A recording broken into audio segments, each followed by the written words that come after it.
ठाकरेंच्या शिवसेनेचे माजी उपनेते सुनील बागुल आणि माजी महानगर प्रमुख मामा राजवाडे येत्या रविवारी नाशिकमध्ये भाजपात प्रवेश करणार आहेत। भाजप वरिष्ठ नेत्यांच्या उपस्थितीत शक्ती प्रदर्शन करत हा प्रवेश करण्यात येणार आहे। मारहाण आणि दरोड्यांचा गुन्हा दाखल झाल्याने दोघांचा पक्ष प्रवेश रखडलेला। सुनील बागुल यांच्यासह काही माजी नगरसेवक देखील भाजपच्या वाटेवर आहेत। मामा राजवाडेंनी महानगर प्रमुखपद स्वीकारल्यावर अवघ्या 5 दिवसात भाजपची वाट धरली होती। त्यामुळे बागुल आणि राजवाडेंची पक्षातनं हकालपट्टी करण्याचा निर्णय घेण्यात आलेला आणि मग भाजप प्रवेशाचा त्यांनी निर्णय घेतलेला। माझ्यासोबत बोलण्यासाठी स्वतः सुनील बागुल आहेत। खरं तर अनेक दिवसांपासून आपला भाजप प्रवेश जो रखडला होता, येत्या रविवारी अखेर मुहूर्त लागलाय। कोण कोण भाजपचे वरिष्ठ नेते या प्रवेशासाठी नाशिकमध्ये असणार आहेत?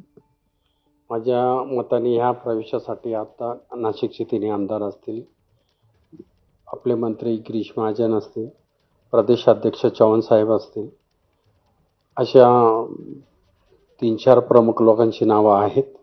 माननीय मुख्यमंत्री देवेंद्र फडणवीस हे नाशिक दौऱ्यावर होते, अचानक त्यांचा दौरा नागपूर येथे निघाल्यामुळे साहेब आता येऊ शकणार नाही। त्याच्याऐवजी गिरीश महाजन आणि इतर भारतीय जनता पार्टीचे जेवढे प्रमुख लोक आहेत ते येतील आणि त्यांच्या माध्यमातून प्रवेश होणार।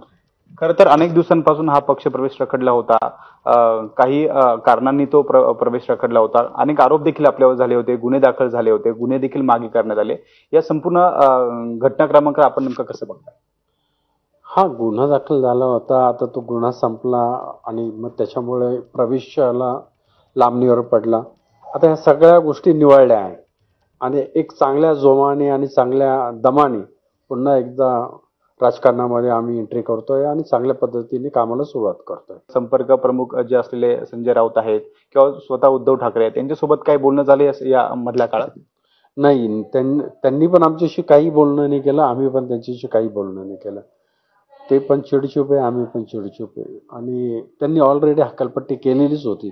त्याच्यामुळे पक्षप्रवेश दुसरीकडे केल्याशिवाय आमच्याजवळही पर्याय नाही आणि भारतीय जनता पार्टीने आम्हाला सहकार्य केलं, त्याच्यामुळे भारतीय जनता पार्टीमध्ये प्रवेश करायचं निश्चित झालं। जिल्हाभरातील हजारो जे कामगार आघाडीचे प्रमुख पदाधिकारी आणि कार्यकर्ते आहेत ते देखील या प्रवेश सोहळ्यामध्ये उपस्थित राहणार आहे आणि भाजपमध्ये प्रवेश करणार असल्याची माहिती आपल्याला सुनील बागुल यांनी दिली आहे। कॅमेरामन मयूर बारकेसह शुभम बोडके, एबीपी माझा, नाशिक। माझ्यासोबत याच बातमीसोबत एक छोटासा ब्रेक नंतर आणखी काही घडामोडींचा आढावा घ्यायचा।